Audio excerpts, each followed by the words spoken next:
چونکہ روایت میں آتا ہے کہ جب بندہ جھوٹ بولتا ہے تو اس کے منہ سے بدبو نکلتی ہے، جس کی وجہ سے فرشتے 2 میل اس سے دور چلے جاتے ہیں۔ منہ سے بدبو نکلنے کی بات تو حدیث پاک سے ثابت ہے۔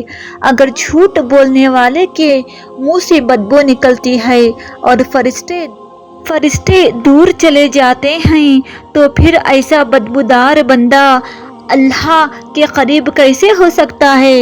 جھوٹ کو چھوڑنے پر نظر رکھیں، دیکھیں کہ کون سی بات میں ایسا کرتا ہوں جو واقعے کے خلاف ہوتی ہے۔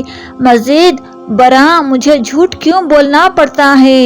ایسا کام ہی نہ کریں کہ جھوٹ بولنا پڑے۔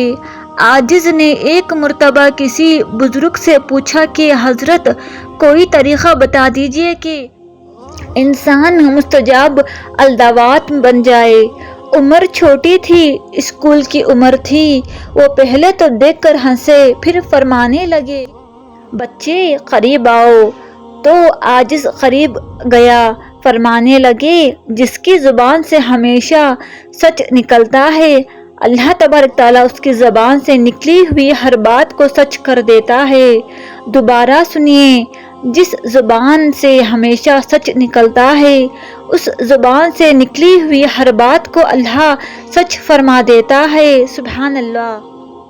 1000 خوف ہو لیکن زبان ہو دل کی رفیق، یہی رہا ہے ازل سے قلندروں کا طریق۔